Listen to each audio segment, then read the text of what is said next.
Olá, caros cursistas! Sejam bem-vindos à nossa terceira aula de leitura e produção de textos 1.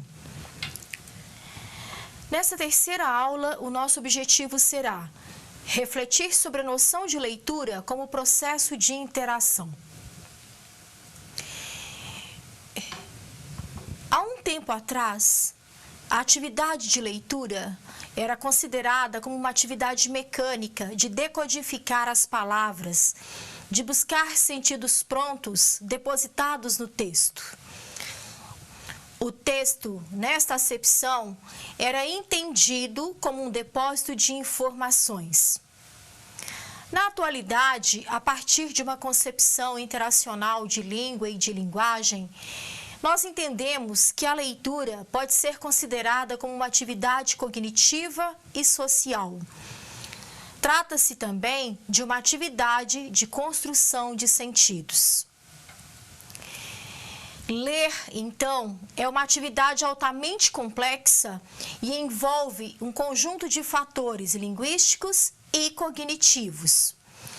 Habilidades cognitivas: uso e o conhecimento da linguagem, a relação entre o sistema visual e o fonético, as habilidades de decodificação e o processo de segmentação.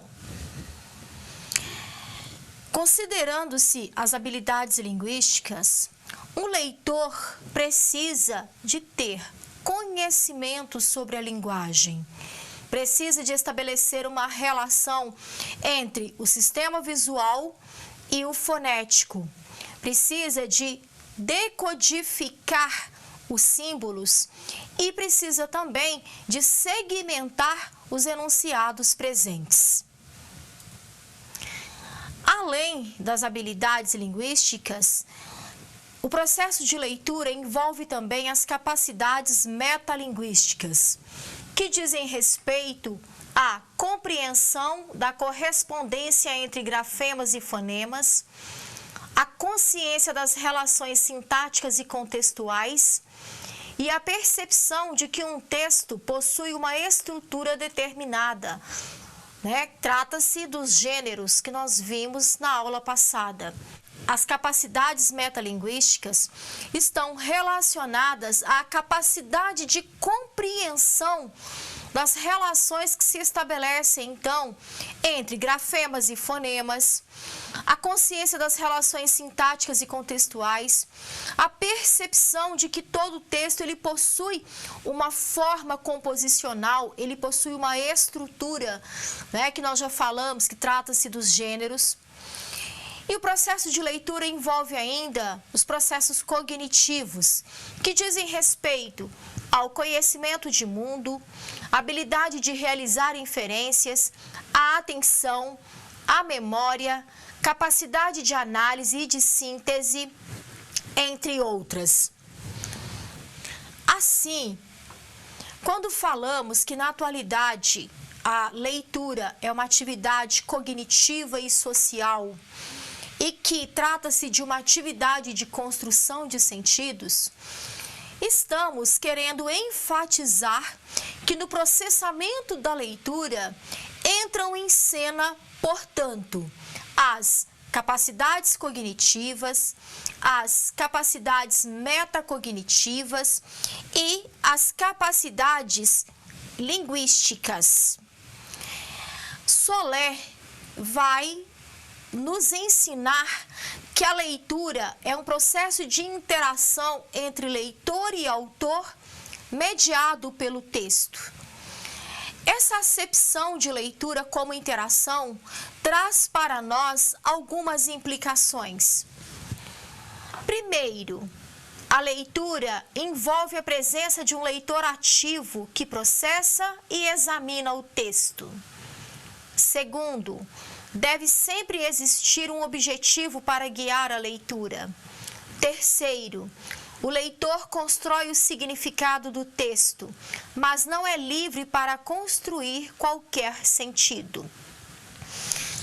Quando falamos que a leitura envolve a presença de um leitor ativo que processa e examina o texto, estamos entendendo que o processo de ler não é um processo de retirar sentidos prontos que estejam depositados no texto. Trata-se de um processo de construção de sentidos, em que o leitor, como um sujeito social, histórico, cognitivo, constrói o sentido a partir de suas experiências de mundo, a partir de seus conhecimentos, a partir de seu repertório de leitura. Nesse sentido, os conhecimentos prévios que o leitor possui determinarão em grande parte o processo de compreensão, pois a ativação do conhecimento prévio é essencial à compreensão, pois esses conhecimentos determinam, durante a leitura, as inferências que os leitores farão a partir das marcas formais do texto. Quando falamos em conhecimentos prévios, nós estamos nos referindo, então, aos conhecimentos linguísticos, dizem respeito aos conhecimentos sobre a língua, sobre as relações grafema-fonema, sobre os sentidos que poderão ser construídos a partir dos enunciados. Estamos falando também sobre o conhecimento textual, o conhecimento sobre a forma que um texto circula socialmente, sobre a finalidade, enfim, todas as questões que nós já discutimos nas aulas anteriores sobre texto e sobre gêneros textuais. E também o conhecimento de mundo, que é esse conhecimento mais amplo que vai nos permitir construir sentidos. Trata-se de um conhecimento que é construído coletivamente e está ligado a questões sociais, culturais, políticas e ideológicas. Trata-se, portanto, de um conhecimento mais amplo e de um conhecimento que é compartilhado culturalmente. No processo de leitura, é preciso que estabeleçamos algumas estratégias para podermos construir sentidos para o texto que lemos.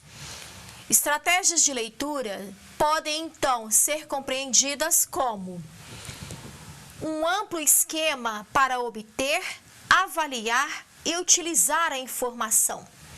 Há estratégias de seleção, de antecipação, de inferência e de verificação.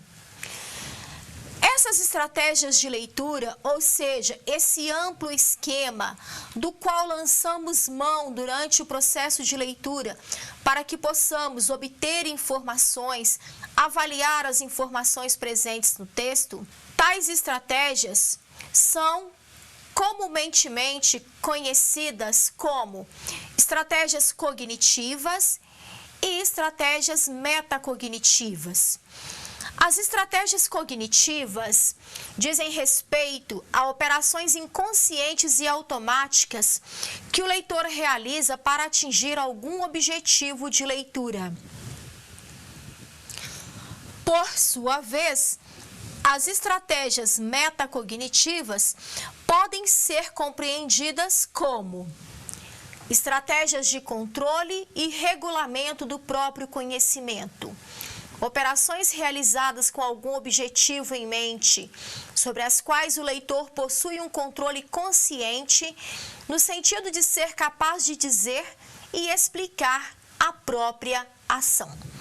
Bom, no processo de leitura e de compreensão de um texto, então, entram em cena as estratégias cognitivas, que são estratégias inconscientes, são realizadas automaticamente. E as estratégias metacognitivas, sobre as quais o leitor possui um controle consciente que lhe permite gerir o próprio processo de compreensão.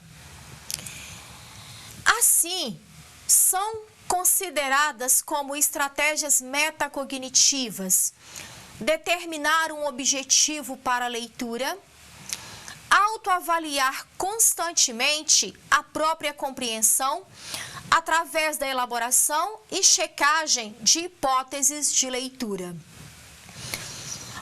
Assim, como não é possível controlar as estratégias cognitivas, uma vez que elas são inconscientes, no processo de leitura, o leitor pode atuar conscientemente a partir das estratégias metacognitivas. Nesse sentido, é importante determinar um objetivo para a leitura, né? Qual é o meu objetivo quando eu vou ler um determinado texto? O meu objetivo é ler para fins de estudo? O meu objetivo é uma leitura para passar o tempo, uma leitura como entretenimento? Então, esse objetivo que eu estabeleço para a atividade de leitura vai contribuir para o meu processo de compreensão.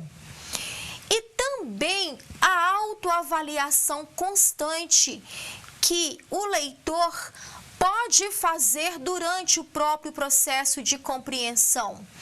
Assim que verifica que um determinado trecho não ficou claro, esse leitor pode voltar, pode refazer o caminho percorrido, pode reler o trecho e voltar construindo proposições de sentido.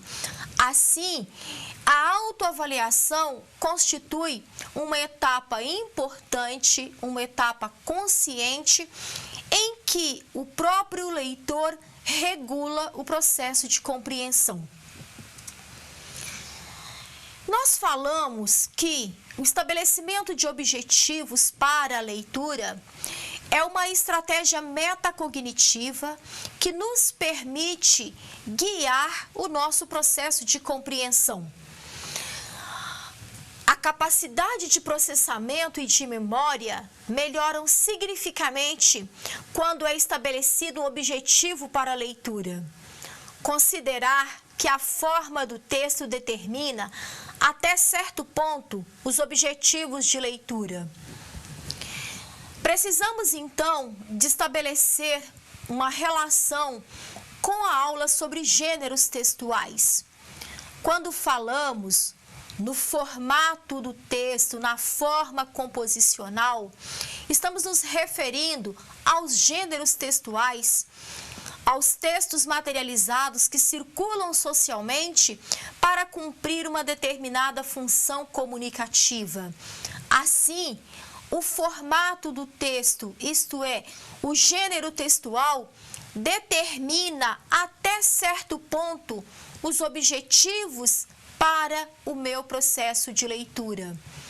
Ao ler uma receita, eu vou buscar informações sobre como produzir um determinado prato. Ao ler uma notícia, o meu objetivo é buscar informações sobre um determinado fato acontecido, saber quem participou, saber onde aquele fato aconteceu, saber o assunto que é tratado. Enfim, eu vou buscar informações que me permitam compreender o fato noticiado. Quando falamos anteriormente em estratégias para a leitura, nós agora vamos tratar de forma mais específica dessas estratégias. Então, no processamento de leitura, existem estratégias de seleção. Tais estratégias permitem que o leitor se atenha apenas aos índices relevantes. Quando falamos em estratégias de seleção, nós podemos buscar no texto pistas relevantes, seja porque aparece um negrito, um sublinhado, seja porque aparece uma informação em caixa alta.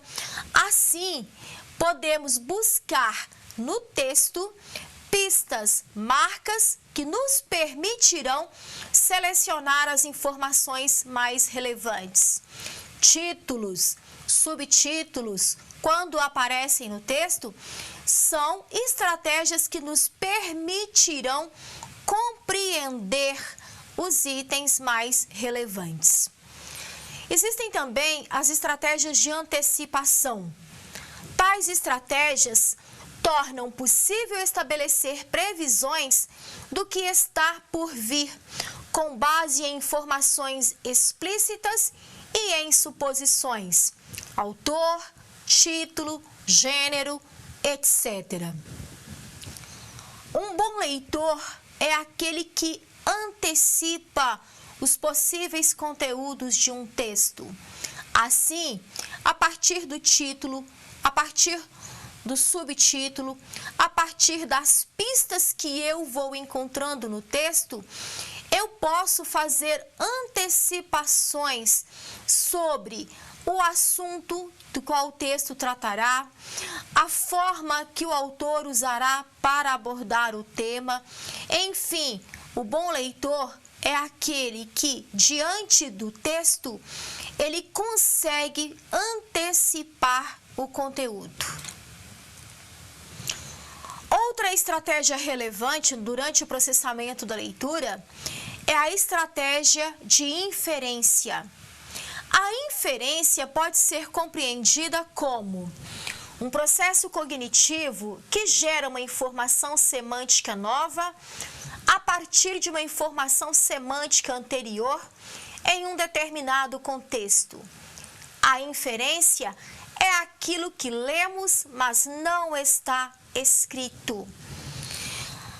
A estratégia de inferência permite que o leitor possa, a partir do texto, tirar determinadas conclusões que não estão presentes, que não estão escritas na materialidade linguística. Inferir significa construir, produzir uma informação semântica nova a partir das pistas que são encontradas no texto. Por fim, as estratégias de verificação, que são aquelas que vão tornar possível o controle da eficácia ou não das demais estratégias, permitindo confirmar ou não as especulações realizadas. Durante o processo de leitura, é importante que o leitor verifique o seu processo de compreensão, que faça uma autorregulamentação sobre a compreensão, que verifique se as hipóteses levantadas, se as antecipações feitas, se as inferências produzidas se sustentam mediante o texto. Assim, para desenvolvermos bem as atividades de leitura, é importante que estabeleçamos algumas atividades básicas. Antes da leitura, podemos acionar conhecimentos prévios, estabelecer objetivos de leitura, estabelecer previsões, suposições, levantar hipóteses sobre o texto.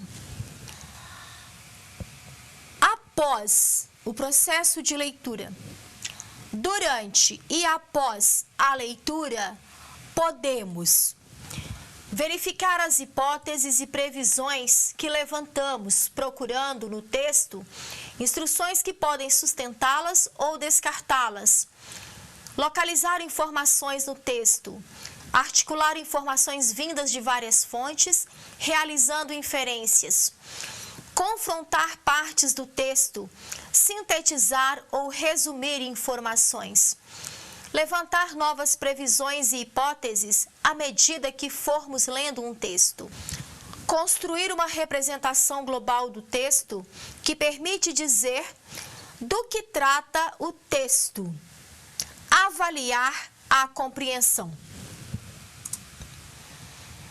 Como vemos, entender a leitura como uma atividade complexa de construção de sentidos, em que nós, leitores, trabalhamos ativamente nesse processo de construção de sentidos, implica, então, que possamos trabalhar antes, durante e após após a leitura de um texto. Terminamos por aqui a nossa aula de hoje.